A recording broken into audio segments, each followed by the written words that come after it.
स्वागत है आप सभी का हमारे YouTube channel Sharma study zone में। ये वीडियो सीरीज ना बहुत ही ज़्यादा महत्वपूर्ण होने वाला है मेरे हिसाब से। अब बाकी तो आप वीडियो देखेंगे उसके बाद समझ में आएगा कि क्या मैं सच बोल रहा हूँ या क्या है, क्या आपके लिए सच में कोई फ़ायदेमंद है कि नहीं।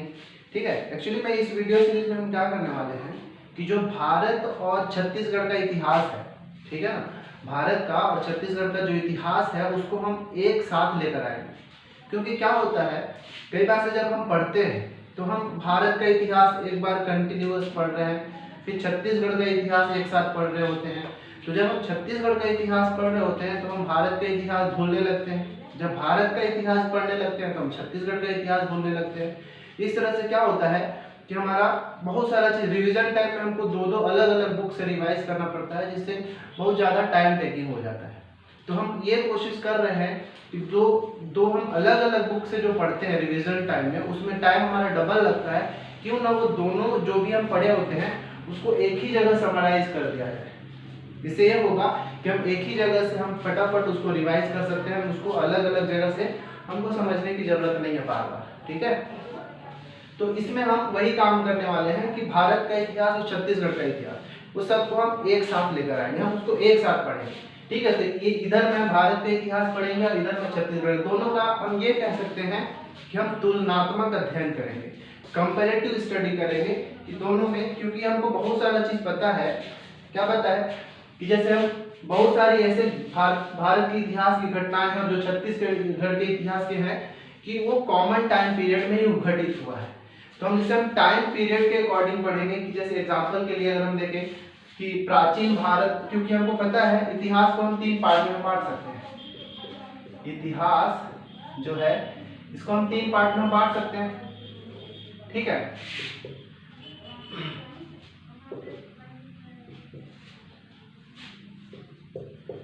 जैसे भारत का अगर इतिहास की बात करें तो प्राचीन भारत का इतिहास, ठीक है। फिर हम मध्य भारत का इतिहास, फिर आधुनिक भारत, हम ऐसा पढ़ते हैं। ठीक है, आधुनिक भारत। ठीक है, तो हम छत्तीसगढ़ के बारे में भी तो पढ़ते हैं भाई। जैसे भारत का इतिहास पढ़ रहे हैं हम तो छत्तीसगढ़ का भी प्राचीन इतिहास पढ़ते हैं, छत्तीसगढ़ का प्राचीन इतिहास। फिर हम छत्तीसगढ़ का भी मध्य इतिहास पढ़ सकते हैं। ठीक है, उसी तरह हम छत्तीसगढ़ का आधुनिक इतिहास भी हम पढ़ रहे हैं। मतलब तीनों चीज यहाँ पे होने वाला है, तो हम क्यों अलग अलग बुक से हम पढ़ें, क्यों ना हम एक ही वीडियो में एक ही जगह हम पढ़ें, एक ही ऐसा नोट्स तैयार कर लें जिससे मैं वहीं पे पढ़ते चले जाऊँ, दोनों जगह कंप्लीट हो जाए, अलग अलग टाइम देने की जरूरत ही नहीं। तो हम इस वीडियो के माध्यम से हम वही करेंगे कि जो भारत का इतिहास और जो छत्तीसगढ़ का इतिहास है दोनों को हम एक साथ लेकर चलेंगे। ठीक है, और कैसे पढ़ेंगे, इसमें हम देखेंगे टाइम पीरियड के अकॉर्डिंग। जैसे कि हम एग्जांपल के लिए ले सकते हैं कि मान लो 1857 की क्रांति हुई थी। ठीक है, तो 1857 से मैं 1860 का टाइम पीरियड ले लिया। ठीक है ना, इसमें मैं इस टाइम पीरियड के अंदर हम ये देखेंगे कि छत्तीसगढ़ के अंदर, भारत के अंदर भी क्या हुआ था और छत्तीसगढ़ में भी क्या हुआ था। ठीक है, और आगे हम जाएंगे, मान लो 1860 से लेके हम 1870 का टाइम पीरियड 10 साल का ले लेंगे। इसमें भी हम देखेंगे कि भारत के अंदर क्या हुआ था, छत्तीसगढ़ के अंदर क्या हुआ था, और एक ही जगह हम नोट्स बनाते चलेंगे। ठीक है, एग्जाम्पल के लिए मैं अपना एक नोट्स तैयार किया हूँ, आपको दिखा सकता हूँ। जैसे ठीक है, इसमें क्या है, मैंने एक टाइम पीरियड लिखा 1857 से 1860। इसमें मैंने भारत का इतिहास लिखा है, यहाँ पे छत्तीसगढ़ का इतिहास लिखा है। मतलब उसी टाइम पीरियड में क्या क्या घटनाएं घटी हुई थी एक ही जगह मिल जाए, ताकि छत्तीसगढ़ और भारत का जब भी हम पढ़ाई करें उस टाइम पीरियड में तो एक ही जगह हमको उसका नोट्स मिल जाए, अलग अलग हमको उसको देखने की जरूरत ना हो। तो हम इसी तरह से हम इस वीडियो सीरीज को आगे लेके चलेंगे इसी माध्यम से। तो चलिए वीडियो की शुरुआत करते हैं। मैं थोड़ा इसको इरेज कर लेता हूँ, फिर अपना शुरुआत करता हूँ। ठीक है, तो हम इस वीडियो से, क्योंकि हम देखे हैं, हमको ये भी देखने को मिला है पिछले सालों के क्वेश्चन पेपर को देख के कि जो आधुनिक भारत से और आधुनिक छत्तीसगढ़ से जो क्वेश्चन होते हैं सबसे ज्यादा पूछे जाते हैं। तो हम प्राचीन और मध्य को छोड़ के हम अभी आधुनिक भारत की शुरुआत कर रहे हैं और आधुनिक छत्तीसगढ़ दोनों हम एक साथ लेके चलेंगे। तो हम 1857 की जो क्रांति हुई थी वहां से हम शुरुआत करेंगे और देखेंगे कि भारत में और छत्तीसगढ़ में उसी समय क्या क्या घटनाएं हुई थी, उसी वर्ष में क्या क्या। तो हमारा जो टाइम पीरियड रहेगा वो रहेगा 1857 से 1860। इस वीडियो में बस मैं 3 साल के लिए कवर कर रहा हूँ, अगले वीडियोस में हम 10-10 साल का हम टाइम पीरियड को लेकर स्टडी करेंगे, ठीक है। तो यहाँ पे मैं टाइम पीरियड लिख देता हूँ 1857 से 1860, ठीक है। यहाँ भी मैं मेंशन कर देता हूँ।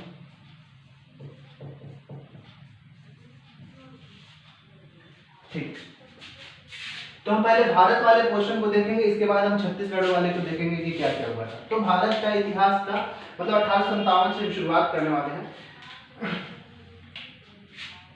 तो 1857 की सबसे महत्वपूर्ण घटना अगर सोचा जाए तो हमारे माइंड में क्या आता है, तो उसमें सबसे ज्यादा महत्वपूर्ण जो घटना है वो 1857 की क्रांति है। तो मैं यहाँ पे 1857 की क्रांति हेडिंग लगाता हूँ, 1857 की क्रांति, ठीक है। चलिए इसकी शुरुआत करते हैं, ठीक है। तो 1857, पहले यहाँ पे थोड़ा सा एक चीज हम तुलना करके देख लेते हैं। जैसे 1857 की क्रांति हुई थी तो उस समय ब्रिटेन के प्रधानमंत्री, क्योंकि कई बार ऐसा डायरेक्ट क्वेश्चन पूछा गया है कि उस समय जब 1857 की क्रांति हुई थी तो ब्रिटेन का प्रधानमंत्री कौन था, हमारे भारत में गवर्नर जनरल कौन था, उस समय मुगल बादशाह कौन था, उसी तरह छत्तीसगढ़ में वो क्या बोलते हैं डिप्टी कमिश्नर कौन था, उस समय पुलिस अधीक्षक कौन था। ऐसा क्वेश्चन भी एग्जाम में देखने को मिला है। तो हम देख लेते हैं कि क्या क्या हुआ। तो यहाँ पे 1857 की क्रांति के समय यहाँ पे मैं एक लिख देता हूँ, नोट्स बना देता हूँ। क्या क्या कि ब्रिटेन का प्रधानमंत्री, ब्रिटेन का प्रधानमंत्री, जो ब्रिटेन के प्रधानमंत्री थे उनका नाम था पामस्टोन, पामस्टन भी कहते हैं, पामस्टोन भी कहते हैं, ठीक है। और अगर उस समय क्योंकि भारत में गवर्नर जनरल का कार्यकाल चल रहा था तो भारत का गवर्नर जनरल, भारत का गवर्नर जनरल, तो उम्मीद है आप सभी को याद होगा कि भारत का जब गवर्नर जनरल 1857 की क्रांति के समय कौन था, तो वो था लॉर्ड कैनिंग, लॉर्ड कैनिंग, ठीक है। अब क्या इसी में देखा जाए कि उस समय भारत में मुगल बादशाह कौन थे, मुगल सम्राट कौन था, मुगल सम्राट, मुगल सम्राट जो था वो था बहादुर शाह जफर, बहादुर शाह जफर। इसको बहादुर शाह द्वितीय भी कहते हैं, तो इसमें आप कंफ्यूज नहीं होंगे। इसके बाद ये पूछा जाएगा कि जैसे उस समय जो विद्रोह हो रहा था उसको विद्रोह दबाने के लिए बहुत जगह, क्योंकि ये जो विद्रोह हुआ सिर्फ एक ही जगह पे अवस्थित नहीं था, वो पूरा अलग अलग जगहों पर फैला हुआ था विद्रोह। तो अलग अलग जगह पे जब विद्रोह हुआ तो हर जगह उसको दबाने के लिए, उस विद्रोह को दबाने के लिए अलग अलग ब्रिटिश अधीक्षक या भी ब्रिटिश नियुक्त किए गए, सेना नायक नियुक्त किए गए। तो पूरे भारत को अगर उस समय देखा जाए तो सबसे मेन जो था विद्रोह को दबाने के लिए, विद्रोह को दबाने के लिए नियुक्त ब्रिटिश सेना नायक, लिख देता हूं यहाँ पे, ब्रिटिश सेना नायक, तो उनका नाम था कैंपबेल, कैंपबेल, ठीक है। फिर उसी 1857 की क्रांति के समय जो विद्रोही थे वो किसी तरह का एक प्रतीक का यूज करते थे, ठीक है। तो प्रतीक क्या था वो भी याद रखिए, ये भी कई बार एग्जाम में पूछा गया है कि क्या प्रतीक था। तो प्रतीक था कमल और रोटी, ठीक है, या रोटी और कमल, ठीक है। ये विद्रोह का प्रतीक था। उम्मीद है आपको ये फैक्ट समझ में आ रहा होगा और दिखाई भी दे रहा होगा। अब छत्तीसगढ़ से क्या उसी समय फैक्चुअल बात पूछता है, उसी समय ये पूछेगा कि जब 1857 की क्रांति था तो पहले 1857 की क्रांति के समय छत्तीसगढ़ में जो हुआ था, तो जैसे कि यहाँ पे सोना खान का विद्रोह था, मैं यहाँ पे लिखता हूँ प्रमुख घटनाएं 1857 के समय का प्रमुख घटनाएं, ठीक है। 1857 के समय प्रमुख घटनाओं में अगर मैं मेंशन करते जाऊं तो पहला था सोना खान का विद्रोह, सोना खान का विद्रोह, ये वीर नारायण सिंह ने नेतृत्व किया था। सोना खान एक जगह बलौदा बाजार में, वहाँ यहाँ इस सन के बारे में हम पढ़ेंगे, अभी मैं बस लिख देता हूँ। दूसरा यहाँ पे हम देख सकते हैं जो रायपुर में सिपाही विद्रोह हुआ, रायपुर सिपाही विद्रोह किसके नेतृत्व में हुआ था, ये हुआ था हनुमान सिंह जी के नेतृत्व में। और क्या क्या हुआ था, संबलपुर का विद्रोह भी हुआ था, संबलपुर का विद्रोह, और भी तरह तरह का विद्रोह हुआ था। ये सब 1857 से 1860 के बीच का एक पीरियड में चलेगा। तो 1857 ही में है। तो उस समय अगर देखा जाए तो 1857 की क्रांति के समय छत्तीसगढ़ में, क्योंकि छत्तीसगढ़ जो है नागपुर कमिश्नरी के अंदर में ही आता था, तो उस समय अगर ये पूछ दिया जाए आपसे कि नागपुर का कमिश्नर कौन था, नागपुर का कमिश्नर कौन था, ठीक है। और क्या पूछ देगा कि रायपुर का डिप्टी कमिश्नर कौन था, ठीक है। और क्या पूछ देगा कि पुलिस अधीक्षक कौन था उस समय, पुलिस अधीक्षक, ठीक है। ये सब सवाल आपसे पूछा जा सकता है। तो इस समय अगर नागपुर का कमिश्नर देखा जाए तो ये थे मिस्टर प्लाउडन, नाम याद रखिएगा, मिस्टर प्लाउडन, ठीक है। अगर रायपुर का डिप्टी कमिश्नर पूछेगा तो ये था चार्ल्स सी इलियट, इलियट नहीं, चार्ल्स सी इलियट, ठीक है। और पुलिस अधीक्षक कौन था, तो पुलिस अधीक्षक का नाम था कैप्टन स्मिथ, कैप्टन स्मिथ, ठीक है। ये सब बातें तो आपको याद ही होना चाहिए। इसके बाद ही हम कहानी को आगे बढ़ाते हैं, ठीक है। अब चलते हैं कि भारत में जो 1857 की जो क्रांति हुई थी उसकी शुरुआत करते हैं कि क्या हुआ था। 1857 की जो क्रांति थी वो सिर्फ कुछ ही दिनों का ये नहीं था। एक्चुअली में ये भारतीय जो समाज के जो लोग थे, यहाँ की जो सैनिक थी, प्रजा थी, या फिर यहाँ के जमींदार थे, राजा थे, इन सब के अंदर बहुत पहले से ही ये सब बातें जो है ब्रिटिश के खिलाफ या ब्रिटिश के विरुद्ध उनके अंदर पनप रही थी। अब उस जो ब्रिटिश के अंदर जो पनप रही थी उसको बाहर आने के लिए एक महत्वपूर्ण घटना का होना जरूरी है, तभी वो चीज बाहर आती है।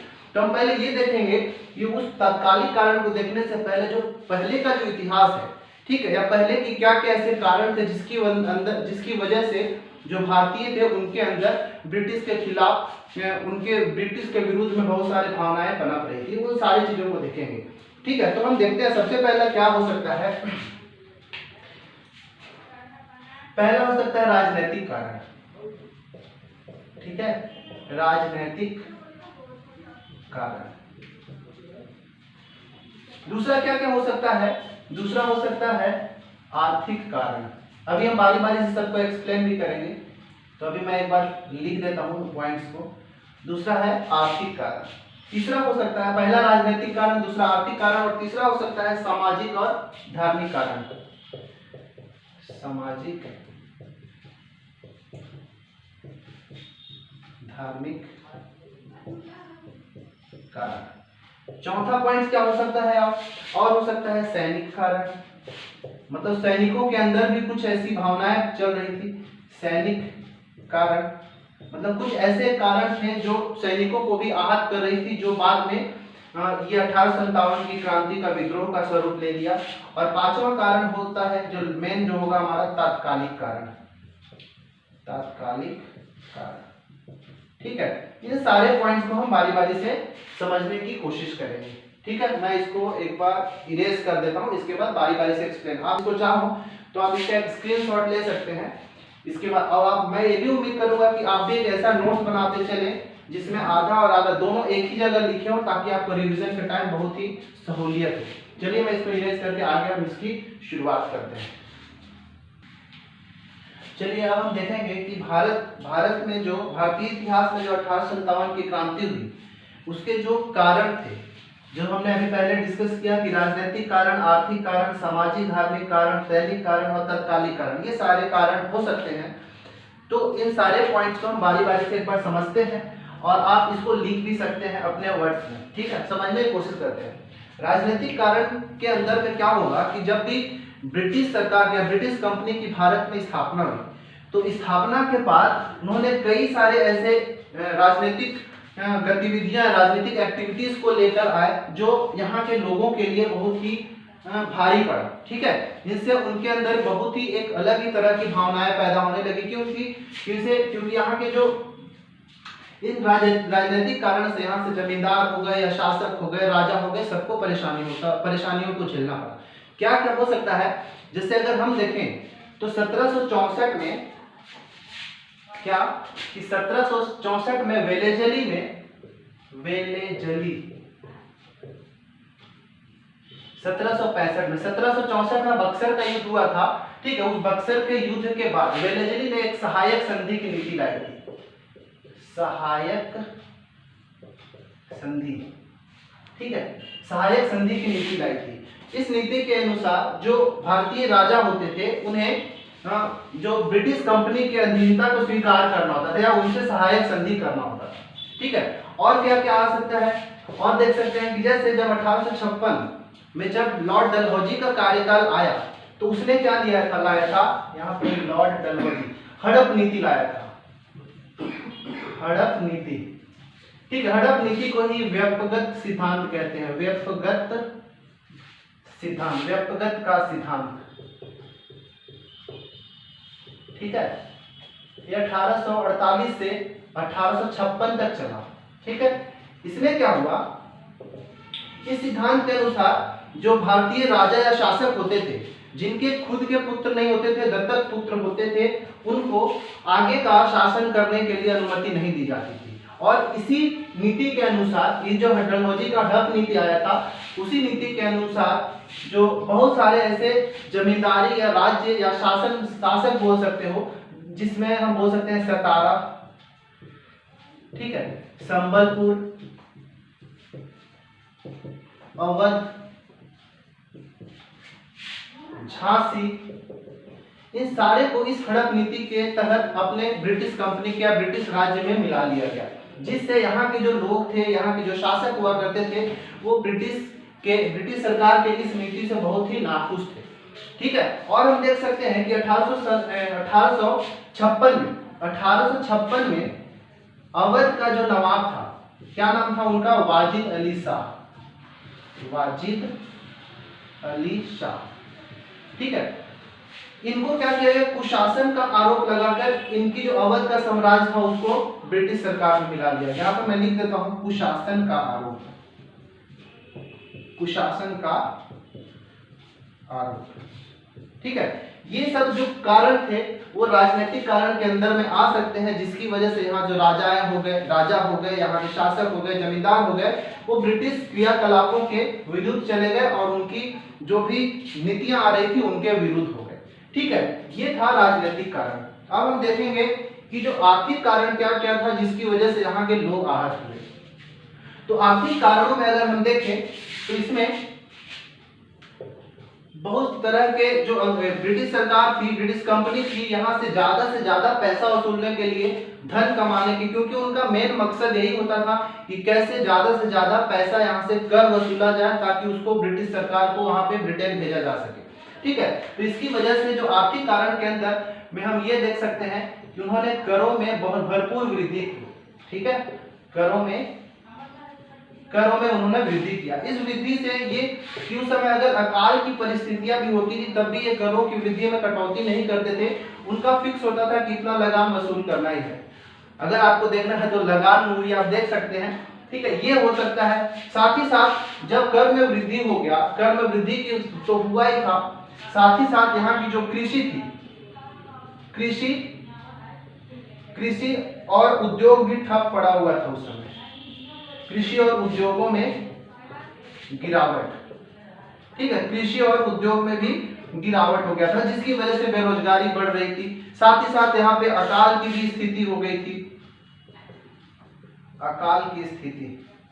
इन सारे परिस्थितियों में भी ब्रिटिश सरकार ने अपना करों में कटौती करना नहीं चाहा। तो ये भी एक आर्थिक कारण के अंदर आ सकता है, जिसके वजह से ये जो हमारा राजनीतिक कारण था, इसने जो जमींदारी थी या फिर जो राजा थे उनके अंदर एक विपरीत, ब्रिटिश सरकार की विपरीत भावना को पैदा किया। परंतु जो आर्थिक कारण था, ये जो किसान मजदूर थे, इनके अंदर ब्रिटिश सरकार के खिलाफ एक विपरीत भावना का जन्म दिया, ठीक है।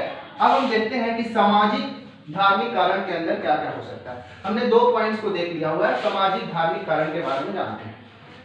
तो देखिए सामाजिक धार्मिक कारण, ये इसकी कहानी भी बहुत पहले से है, क्योंकि हमारे समाज में, भारतीय समाज में बहुत तरह के कुप्रथाएं भी उस समय व्यापक थी, ठीक है। और जो यहाँ के जो बुद्धिजीवी थे या फिर जो अंग्रेज आए, उन्होंने इन कुप्रथाओं को खत्म करने का भरसक प्रयास किया, ठीक है।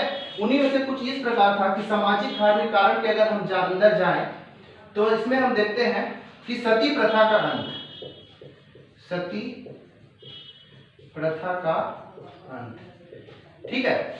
सती प्रथा का अंत जो है 1829 में राजा राम मोहन राय और लॉर्ड विलियम बेंटिक के प्रयासों से सती प्रथा पर पाबंद लगाया गया। यहाँ पे मैं लिख देता हूँ राजा राम मोहन राय, राजा Ram Mohan Roy plus Lord William Bentinck, ठीक है। तो इसकी वजह से भी, क्योंकि यहाँ के समाज में कुछ पढ़े लिखे लोग अगर बुद्धिजीवी थे जो इसका समर्थन कर रहे थे, तो वहीं पे कुछ ऐसे भी रूढ़िवादी लोग थे जो इन बदलाव को समाज के अंदर नहीं देख पाते थे।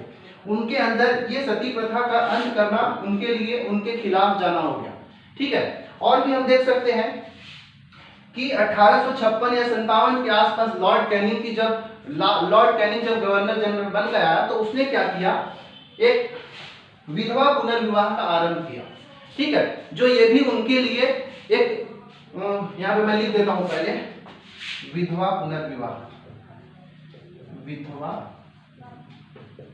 पुनर्विवाह ये किसके समय में आया था, यहाँ पे लिखते हैं लॉर्ड कैनिंग, ठीक है। लॉर्ड कैनिंग आते ही क्या किया, इसने विधवा पुनर्विवाह का आरंभ कर दिया। इसकी वजह से क्या होता है, जो विधवाएं होती थी उनको फिर से विवाह करने का अवसर प्रदान किया गया, जो कि यहाँ के रूढ़िवादियों के लिए बहुत ही अत्यंत, या फिर यहाँ के जो लोग थे, सामाजिक लोग थे, रूढ़िवादी थे, वो उनके खिलाफ एक षड्यंत्र की तरह लगा, ठीक है। ये सारे चीज हो गए। और हम ये देख सकते हैं यहाँ पे कि 1813 में अभी हम ये वाले क्वेश्चन को थोड़ा इरेज कर रहा हूं,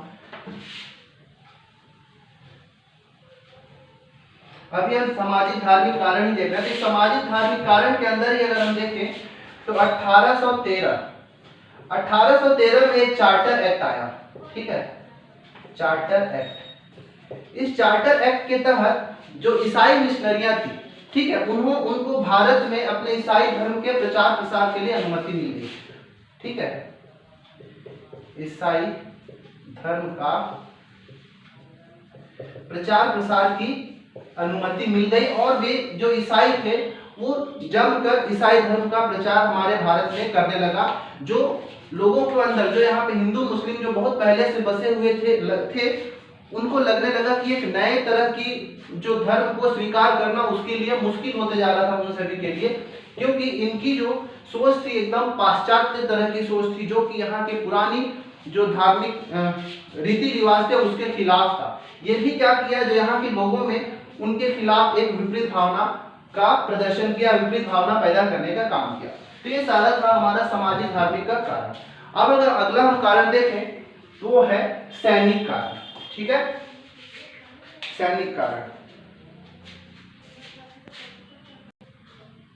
इसके बाद हम देखते हैं कि हमने देख लिया राजनीतिक कारण क्या हो सकते थे, आर्थिक कारण, सामाजिक कारण। अब देखते हैं कि सैनिक कारण क्या क्या, ऐसी क्या क्या घटनाएं थी जो ऐसे सैनिक जो ऑलरेडी ब्रिटिश सरकार के, ब्रिटिश कंपनी के लिए ही काम करती थी, वो भी क्यों अंग्रेजों के या ब्रिटिश सरकार के खिलाफ हो गई, हम देखते हैं। तो सैनिक कारण के ये रीजन थे कि जैसे उस समय जो ब्रिटिश सैनिक हुआ करते थे और जो भारतीय सैनिक होते थे उनका जो अनुपात होता था, जैसे अगर भारतीय सैनिक 5 होते थे तो ब्रिटिश सैनिक जो होते थे 1 के बराबर, मतलब 5-1 के अनुपात में होता था। अगर 50 थे भारतीय सैनिक तो 10 होते थे ब्रिटिश सैनिक या फिर अंग्रेजी सैनिक हुआ करते थे। इस तरह के अनुपात होने के बावजूद भी, जबकि उसमें जानते हैं कि उसमें भारतीयों की संख्या ज्यादा थी, इनके बावजूद भी इनके साथ तरह तरह का भेदभाव किया जाता था। ना तो इनका पदोन्नति किया जाता था, ना ही उनके साथ अच्छे से व्यवहार किया जाता था, ठीक है। साथ ही साथ जब किसी दूसरे देश में युद्ध के लिए बात भेजे जानी होती थी उनको, तो जो विदेशी सैनिकों को न भेज करके जो भारतीय सैनिक थे उनको भेजा जाना होता था। लेकिन उस समय जो भारतीय सैनिक थे या फिर भारतीय थे, उनका यह मानना था कि जो समुद्र पार होके कहीं पे नहीं जाना चाहिए, क्योंकि समुद्र पार होके कहीं और जाना इनके लिए छूत के समान होता था। उनको ऐसा फील होने लगता था कि जैसे मैं अछूत हो गया। ये सारी चीजों को आप लोगों को याद रखना है, ठीक है। तो जब उनको वहां भेजा जाने लगा तब इनके अंदर अंग्रेजों के खिलाफ एक हीन भावना पैदा हुआ, जो ये भी एक सैनिक कारण के बनकर आया उसमें। इसके बाद हम क्या देख सकते हैं कि 1854 में, ठीक है, 1854 में एक डाक नीति लाया गया, ठीक है। 1854 के अंदर एक डाकघर अधिनियम लाया गया, लिखता हूं यहां पे, डाकघर अधिनियम, ठीक है। 1854 में डाकघर अधिनियम, ये लॉर्ड डलहौजी के समय ही लाया गया था। ये अधिनियम के तहत जो इससे पहले जब डाकघर की नीति आई थी, उसमें सैनिक जो कितने भी दूर अपने घर से दूर रहते थे वो अपने परिवार को चिट्ठी लिख सकते थे, फ्री में पत्राचार कर सकते थे। लेकिन इस नीति के बाद उन्हें फ्री पत्राचार की जो सुविधा थी उसको भी बंद कर दिया जाने लगा, जिससे इनके अंदर, क्योंकि ये अब घर वालों से कांटेक्ट नहीं कर पा रहे थे, तो इनके अंदर भी एक विपरीत भावना पैदा हुई अंग्रेजों के खिलाफ।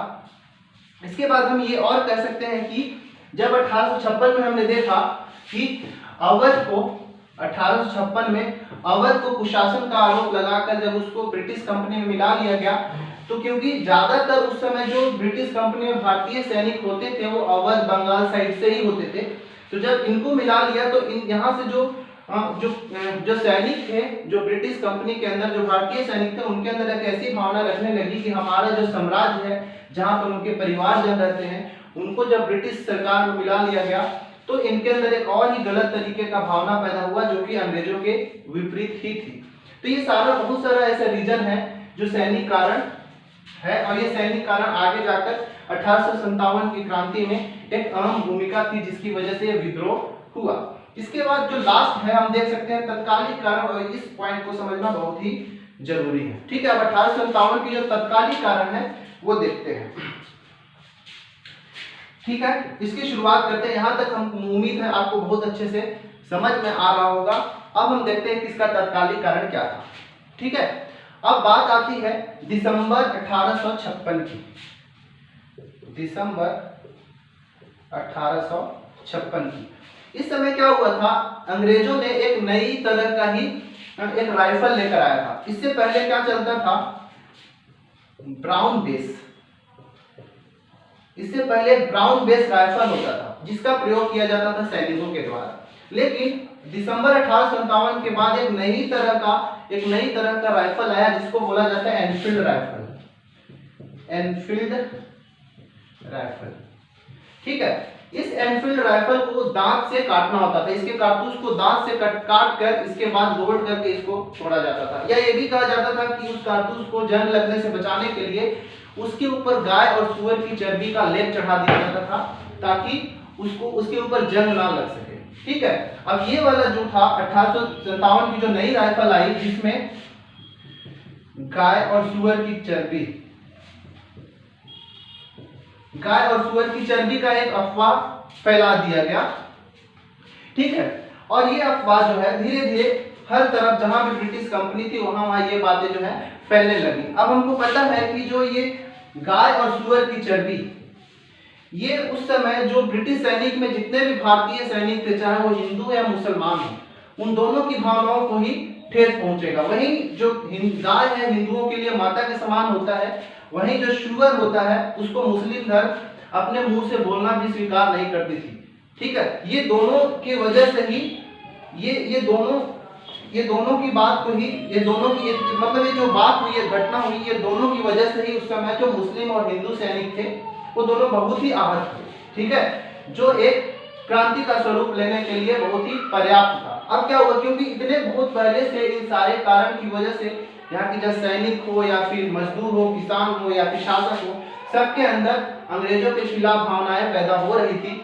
तो ये तात्कालिक कारण के रूप में उभर कर आया। ये तब उभर के आया जब ये बात 1856 से ये बात फैलते फैलते हर जगह ये बात फैल गई, और जनवरी 1857, ये दिसंबर 1856 था, ठीक है, जनवरी 1857 की अब बात है। ठीक है, ये जनवरी 1857 में ये अफवाह फैलते फैलते कि यहाँ पे गाय और सुअर की चर्बी का प्रयोग किया जा रहा है, ये बात फैलते फैलते जनवरी 1857 में, अगर यहाँ पे देखें सबसे पहले अगर यहाँ पे इसका सीक्वेंस को देखा जाए तो ये विद्रोह पहले दमदम, ठीक है, ये दमदम पश्चिम बंगाल, बंगाल वाला जो शासन था उस समय पड़ता था पश्चिम बंगाल।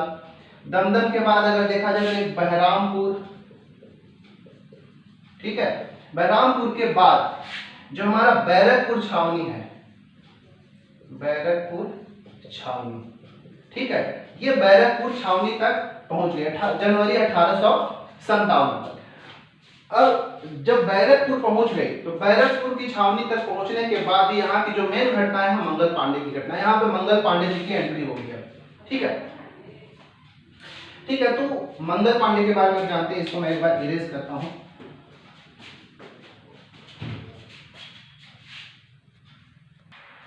ठीक है, तो अब बात आती है, सबसे पहले हमने देखा कि ये विद्रोह सबसे पहले ये बात जो चर्बी वाली बात दमदम, दमदम से बहरामपुर, बहरामपुर से कहाँ पहुंचेगी, अब बैरकपुर पहुंचेगी। तो इस वाले को मैं इधर ले लेता हूं। ठीक है, तो बात है 29 मार्च 1857। ठीक है, ये कारतूस वाली जो बात है, सुअर और गाय की चर्बी वाली जो कारतूस वाली जो अफवाह है, धीरे धीरे 29 मार्च 1857 को कहां पहुंचती है, जो बैरकपुर छावनी है, बैरकपुर छावनी।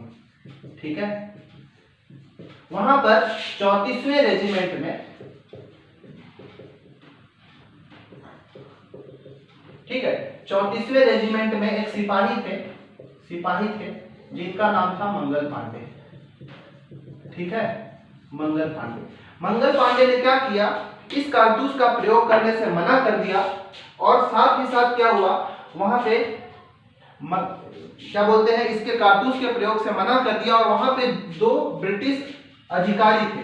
ठीक है, दो ब्रिटिश अधिकारी थे जिसका नाम था थॉमस बॉक ने, लेफ्टिनेंट बॉक और सार्जेंट ह्यूसन।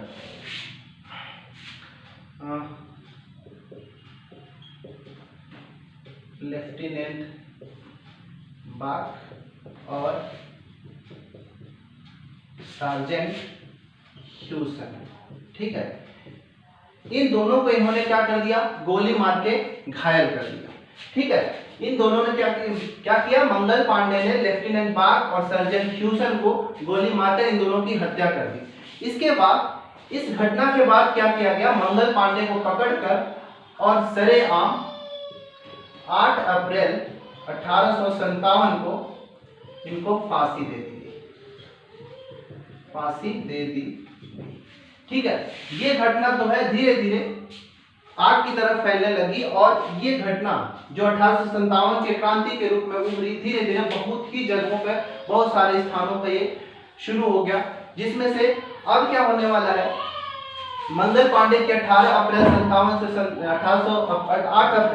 1857 के उनके फांसी लगने के बाद ये इसका जो ये घटना थी या क्रांति था, धीरे धीरे इसका विस्तार बहुत ही बढ़ते लगा। ये तो एक तात्कालिक कारण था, लेकिन इसका वास्तविक विस्तार, क्योंकि अब ये घटना मेरठ पहुंचेगी जो कि उत्तर प्रदेश में है, मेरठ से वहां की जो सैनिक छावनी थी, उस सैनिक छावनी को छोड़ के वहां की जो सैनिक थी, जो भारतीय सैनिक थे, वो क्या किए, वहां पे जो शस्त्रागार था, उस शस्त्रागार को लूट कर वहां पे जो भारतीय लोगों को जो बंदी बनाया गया था, उन बंदियों को भी छुड़ाकर, और सारे सैनिक जो है, पैदल टुकड़ी जो है वो दिल्ली के लिए रवाना होती है। ठीक है, तो 10 मई 1857, अब बात आती है मेरठ की। ये बात कहाँ की थी, बैरकपुर की थी। ठीक है, ये बात है मेरठ की, 10 मई 1857। 8 अप्रैल 1857 को मंगल पांडे को फांसी दी गई। फिर 10 मई 1857 को मेरठ में वहां की जो पैदल टुकड़ी थी, जो सैनिक छावनी थी, उन्होंने क्या किया, वहां से सब कुछ शस्त्रागार को लूट कर दिल्ली की ओर कूच किया, दिल्ली की ओर। ठीक है, और 12 मई 1857 को दिल्ली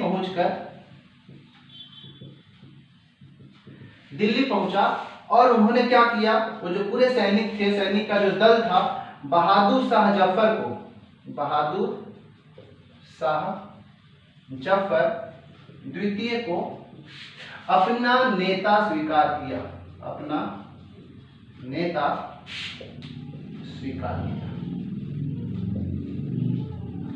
ठीक है, क्योंकि उतनी बड़ी सैनिक थी, बिना किसी के नेतृत्व का वो कैसे अपना विद्रोह को आगे बढ़ाते, इसलिए उन्होंने दिल्ली की ओर कूच किया। क्योंकि बहादुर शाह जफर को उस समय जो मुगल सम्राट होता था उसको भारत का पूरा सम्राट माना जाता था, इसलिए इन्होंने क्या किया, डायरेक्ट दिल्ली गया और बहादुर शाह जफर को अपना नेता स्वीकार किया और उनके नेतृत्व में ही इस विद्रोह को आगे चलाने का प्रयास किया। लेकिन उस समय तक जो बहादुर शाह जफर थे वो बुजुर्ग हो चुके थे, तो वो खुद तो नेतृत्व नहीं कर सकते थे, तो उनके जो सेनापति थे, बहादुर शाह जफर के सेनापति जिनका नाम है बख्त खां, ठीक है, इन्होंने इसका नेतृत्व किया। लेकिन यह नेतृत्व ज्यादा दिन तक नहीं चलेगा और 1857 के अंत तक इस विद्रोह को दबा दिया गया। और इस विद्रोह को दबाने के लिए जो अंग्रेज थे, वो अंग्रेजी सेनानायक जो नेतृत्व करता, जो अंग्रेजों का नेतृत्व करेंगे, वो कैंपबेल, ठीक है, कैंपबेल को दिल्ली भेजा गया। ठीक है, कैंपबेल को दिल्ली भेजा गया, जो कि इस विद्रोह को दबाने में सफल हो गए।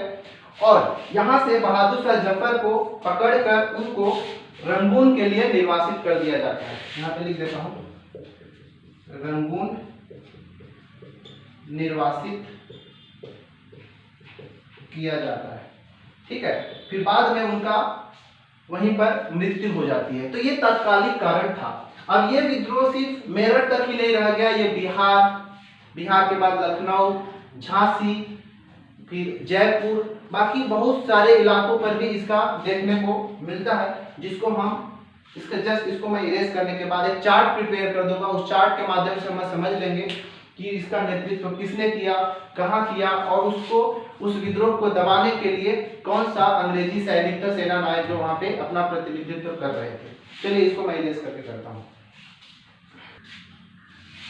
चलिए, हमने देखा कि जो दिल्ली में विद्रोह था वहां पे उसका नेतृत्व बहादुर शाह जफर के नेतृत्व में किया गया, परंतु वो बुजुर्ग हो चुके थे, तो उनके जो सेनापति थे जिनका नाम था बख्त खां, उन्होंने उनका नेतृत्व किया। इसके बाद देखते हैं बाकी जगहों पे क्या था, किसने नेतृत्व किया। तो देखिए यहाँ पे लखनऊ, ठीक है, लखनऊ में जो नेतृत्व किए थे, जो विद्रोही थे, जिनका नाम था बेगम हजरत महल। ठीक है, लेकिन ये जो विद्रोह थे उसका दमन कौन किया, तो अंग्रेजी सेना नायक कैंपबेल ने दमन किया था। बाद में जो बेगम हजरत महल थी वो नेपाल चली गई थी। इसके बाद आएगा कानपुर में नाना साहब। ठीक है, नाना साहब का वास्तविक नाम धुंधु पंत था। ठीक है, इन्होंने क्या किया था, नाना साहब जो थे बाजीराव द्वितीय जो थे उनका दत्तक पुत्र थे। तो क्योंकि ये भी दत्तक पुत्र थे, तो दत्तक पुत्र होने की वजह से इनको शासन मिल नहीं रहा था, तो इन्होंने भी विद्रोह किया। और विद्रोह में इन्होंने क्या किया, इन्होंने विद्रोह किया। विद्रोह करने के बाद यहाँ पर भी कैंपबेल ने भी ये विद्रोह को दबाने का काम किया। इसके बाद आएगा ग्वालियर। ठीक है, ग्वालियर में तात्या टोपे थे। ठीक है ना, तात्या टोपे ने क्या किया, ये कानपुर जाकर नाना साहब का सहयोग किया। लेकिन इन तात्या टोपे का एक और नाम, वास्तविक नाम इनका था रामचंद्र पांडुरंग। मैं यहाँ पे लिख देता हूँ, रामचंद्र पांडुरंग, ये तात्या टोपे का वास्तविक नाम था। ठीक है, इन्होंने क्या किया, नाना साहब का सहयोग किया, परंतु इन्हीं के एक मित्र थे जिनका नाम था मान सिंह ने विश्वासघात किया और इनको पकड़ लिया जाता है। इसके बाद झांसी की रानी है, इनके बारे में तो सब जानते हैं। इनका असली नाम था रानी लक्ष्मीबाई। ठीक है, मणिकर्णिका भी इनको कहा जाता है। तो ये जो नेतृत्व कर रहे थे, उनका विरोध करने के लिए, उस नेतृत्व को दबाने के लिए ह्यूरोज ने इस नेतृत्व का दमन किया। और जो लक्ष्मीबाई थी, जो गंगाधर राव थे, उनकी विधवा थी और इनके खुद के कोई पुत्र नहीं थे, तो इनका एक दत्तक पुत्र थे, गोद लिया हुआ पुत्र था, जिसका नाम था दामोदर राव। और इनके लिए ही इन्होंने अंग्रेजों से लोहा लिया। ठीक है, इसके बाद हम बिहार में अगर आते हैं, तो बिहार में जगदीशपुर में, ठीक है, जगदीशपुर में 1857 की क्रांति का नेतृत्व बाबू कुंवर सिंह कर रहे थे, जिसमें इस विद्रोह को दबाने के लिए ये बिहार के साथ साथ उत्तर प्रदेश के भी कई जगह पर भी इन्होंने नेतृत्व किया और सफल नेतृत्व किया। अगर ये पूछा जाए कि सबसे ज्यादा विजय किनको प्राप्त हुआ 1857 की क्रांति में, तो वो थे बिहार के जगदीशपुर के बाबू कुंवर सिंह। इनके नेतृत्व को दबाने के लिए विलियम टेलर को आमंत्रित किया गया और इनको ही नियुक्त किया गया इस विद्रोह को दबाने के लिए। इसके बाद और भी छोटे छोटे थे।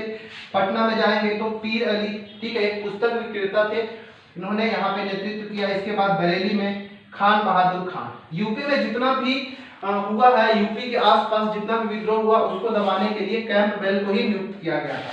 तो बरेली में खान बहादुर खान का नेतृत्व हुआ, जिसका विरोध करने के लिए, दबाने के लिए, विद्रोह को दबाने के लिए कैंपबेल को नियुक्त किया गया। गोरखपुर में गजाधर सिंह, ठीक है। इलाहाबाद में गए तो इलाहाबाद में लियाकत अली, यहाँ पे विद्रोह को दबाने के लिए कर्नल नील को नियुक्त किया गया था। मथुरा में देवी सिंह और राजस्थान में जय दयाल और हरदयाल। ये इतनी चीजें आपको नोट्स बना के याद रखना और इसको बार बार पढ़ना है। बस आपके माइंड में एक कहानी, एक कॉन्सेप्ट होना चाहिए इस सारे चीजों के मामले में। तो ये था 1857 की संपूर्ण घटना। इसके क्या क्या परिणाम हुए वो भी बहुत ही महत्वपूर्ण होगा, जो मेंस की दृष्टि से अति ज्यादा महत्वपूर्ण होने वाला है। अब हम छत्तीसगढ़ के इतिहास में उसी कार्यकाल में देखने वाले हैं, ठीक है। तो ये था 1857 का भारतीय परिप्रेक्ष्य, जिसमें हमने 1857 की क्रांति के बारे में देखा। इसका परिणाम अभी रह गया है कि परिणाम तो ठीक है, समझ में आ गया कि कहाँ पे क्या हुआ। अब यहाँ पे ये 1857 की क्रांति पूर्ण रूप से या फिर सफल था ही नहीं, असफल था। तो यह असफलता का क्या कारण था उसको कभी और किसी और वीडियो में देखेंगे, ठीक है, जो कि मेंस का टॉपिक है एक्चुअली, ठीक है। अब हम देखेंगे कि 1857 से 60 के बीच में छत्तीसगढ़ में कौन कौन सा विद्रोह हुआ, क्या क्या घटनाएं घटी। तो सबसे पहले हम इसमें जो देखने वाले हैं वो है सोना खान का विद्रोह। वहां पे हेडिंग भी डला है, सोना खान का विद्रोह, ठीक है।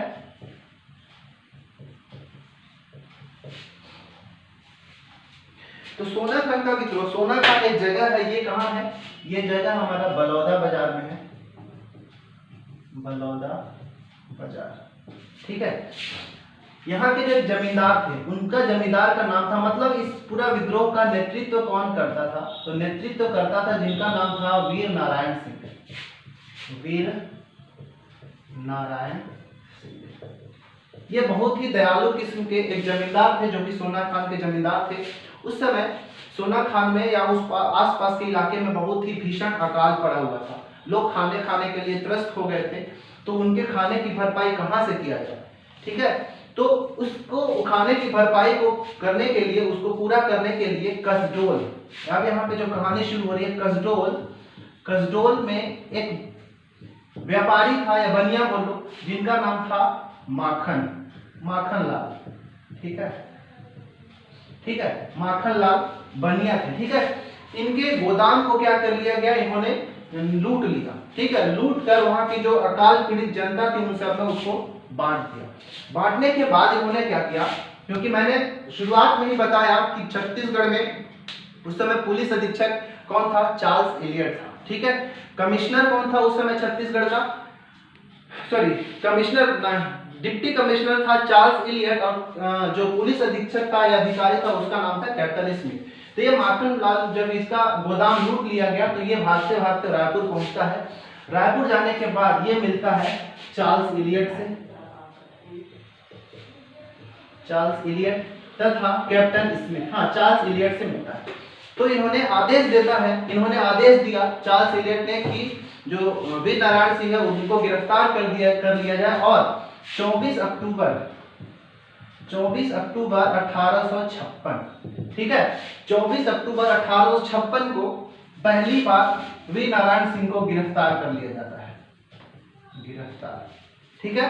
पहली बार वीर नारायण सिंह की पहली गिरफ्तारी कब हुई थी, 1856 में 24 अक्टूबर, यहाँ पे मैं लिख देता हूँ, पहली बार उनकी गिरफ्तारी हुई थी।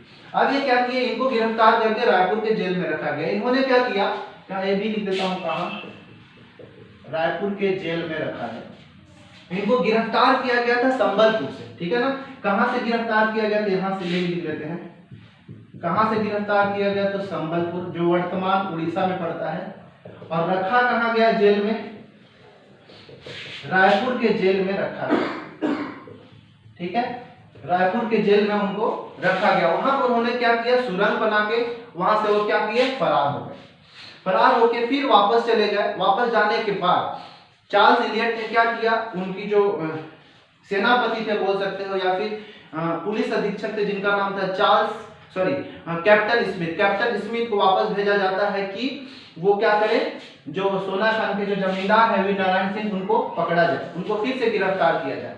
इतना आसान गिरफ्तार करना नहीं था, लेकिन कहा जाता है कि घर का भेदी लंका ढाए।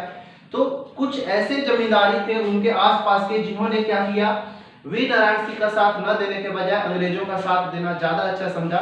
जिनमें से दो जगह था, एक था भटगांव और दूसरा देवरी। भटगांव और देवरी के जो जमींदार थे, लिख देता हूं यहाँ पे, भटगांव देवरी। भटगांव और देवरी के जमींदारों ने अंग्रेजों का सहयोग किया, ठीक है। इस सहयोग के बाद उनको पुनः गिरफ्तार कर लिया गया और गिरफ्तार करने के बाद उनको वापस रायपुर पकड़ के लाया गया। और रायपुर का जो जय स्तंभ चौक है, जय स्तंभ चौक, वहीं पर 10 दिसंबर 1857 को सरेआम फांसी दे दी गई, ठीक है।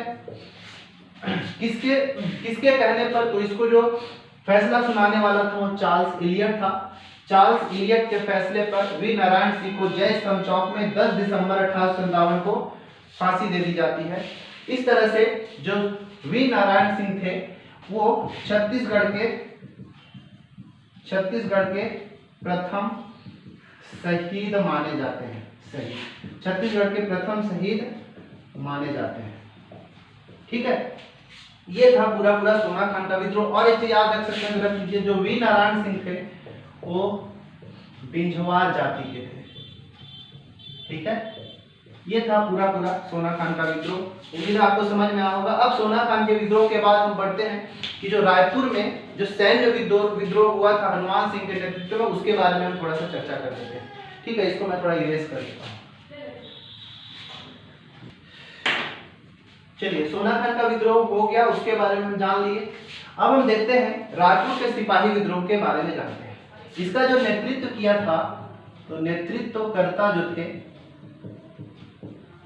उनका नाम था मंगल पांडे नहीं, हनुमान सिंह, कैप्टन हनुमान सिंह। इनके नाम पे खेल का पुरस्कार भी छत्तीसगढ़ में दिया जाता है। क्या नाम था? हनुमान सिंह, ठीक है।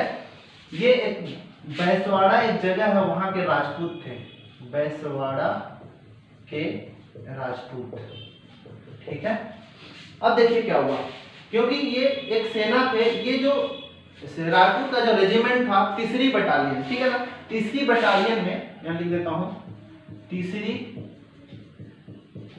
बटालियन में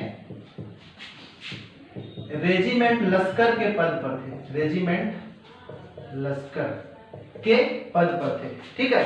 ये 1857 की क्रांति से प्रभावित थे। साथ ही साथ मंगल पांडे जो थे, उनके क्रियाकलापों से, जो उन्होंने अंग्रेजों का विरोध किया था, उनसे प्रभावित होकर इन्होंने भी क्या किया, एक वैसा ही कुछ कारनामा कर डाला।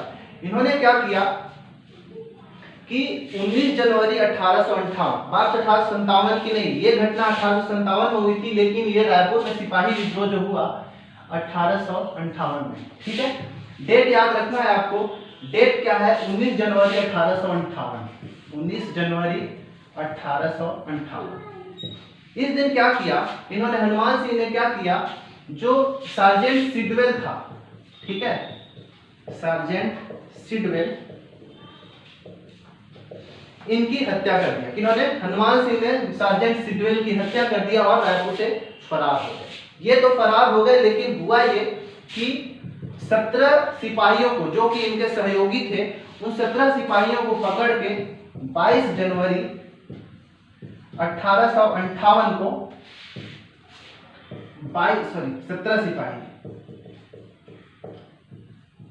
17 सिपाहियों को फांसी दे दी गई, फांसी दे दी गई, ठीक है। अब इसके कारण ही जो हमारे हनुमान सिंह थे, इनको छत्तीसगढ़ का मंगल पांडे कहा जाता है। छत्तीसगढ़ का मंगल पांडे, ठीक है। हनुमान जी की पूजा कब करते हैं? मंगलवार को। तो आप याद रख सकते हैं कि मंगल पांडे किसको कहा जाता है? हनुमान सिंह को कहा जाता था। तो ये था रायपुर का सिपाही विद्रोह। अब हम देखते हैं कि सर संबलपुर का विद्रोह क्या हुआ था। ठीक है, यही पर मैं लिख देता हूं संबलपुर का विद्रोह। संबलपुर विद्रोह, संबलपुर विद्रोह जो था, ये इनके नेतृत्वकर्ता जो थे उनका नाम था वीर सुरेंद्र साय। वीर सुरेंद्र साय, ये संबलपुर के थे। ठीक है, इन्होंने 1857 की क्रांति के समय ही इन्होंने यह विद्रोह का आरंभ किया था, परंतु ये 1857 की शुरुआत किए के बाद में इनका विद्रोह के कारण इनको क्या किया जाता है? 1864 में गिरफ्तार कर लिया जाता है। गिरफ्तार कर लिया जाता है। फिर बाद में 1888 या 84 बाद 1864 में इनको गिरफ्तार किया जाता है। गिरफ्तार करने के बाद इनको असीरगढ़ का किला, असीरगढ़ के किले में रखा जाता है। असीरगढ़ के किले में रखा जाता है, जहां 1884 में उनकी मृत्यु हो जाती है। उनकी मृत्यु हो जाती है। ठीक है, जिस तरह से हनुमान सिंह को छत्तीसगढ़ का मंगल पांडे कहा जाता है, वीर नारायण सिंह को छत्तीसगढ़ का प्रथम शहीद माना जाता है, उसी तरह से संबलपुर के जो शासक थे, जमींदार थे, जिनका नाम था वीर सुरेंद्र साय, इनको छत्तीसगढ़ का अंतिम शहीद माना जाता है। छत्तीसगढ़ का अंतिम शहीद कहा जाता है। अब थोड़ा सा इसमें कुछ और भी विद्रोह है जो मैं यहाँ पे लिख देता हूँ फटाफट, आपको ध्यान देने वाले, एक बार ध्यान देना है, ज्यादा कुछ नहीं है इसमें। इसके बाद हम इस वीडियो को समापन करेंगे। जैसे इसमें हमको क्या याद रखना है, ये हो गया, हमने इतना सारा चीज देख लिया। अब हमको देखना है कि सारंगगढ़ का विद्रोह, सारंगगढ़ का विद्रोह। ठीक है, ये सारंगगढ़ का विद्रोह जो हुआ था 1857 में हुआ था। अभी कौन किया था इसको? इसको किया था, एक नाम है, याद रखिएगा, कमल सिंह। कमल सिंह ने सारंगगढ़ के विद्रोह का नेतृत्व किया था। इसके बाद आएगा सोहागपुर का विद्रोह। सोहागपुर विद्रोह, ये कोरिया में है। ठीक है, कोरिया में हुआ था, और इसका जो नेतृत्व किया था, इन्होंने किया था रंगाजी बापू ने किया था। रंगाजी बापू। एक सरगुजा में जो उदयपुर है, वहां पर भी विद्रोह हुआ था। ये हुआ था 1857 में हुआ था, ये भी 1857 में। एक और बच गया 1858 वाला, ये है उदयपुर विद्रोह। उदयपुर का विद्रोह, ठीक है, इसका जो नेतृत्व किया था कल्याण सिंह ने किया था। कल्याण सिंह ने किया था। इस तरह से हम इस पूरे वीडियो में हमने देखा कि 1857 में जो भारत के परिप्रेक्ष्य में क्या क्रांति हुई थी, उसी समय, उसी कार्यकाल में जो छत्तीसगढ़ में क्या घटनाएं हुई थी, कौन कौन सा विरोध हुआ था।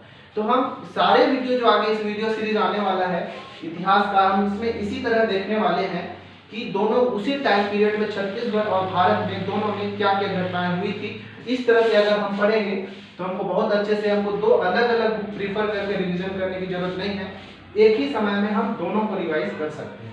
उम्मीद है आपको ये वीडियो बहुत अच्छे से पसंद आया होगा। पसंद आया हो तो वीडियो को लाइक करिए, शेयर करिए, और जो भी आपको कुछ डाउट हो, कुछ नहीं समझ में आए तो आप कमेंट कर सकते हैं। तब तक के लिए धन्यवाद, अगले वीडियो में मिलते हैं।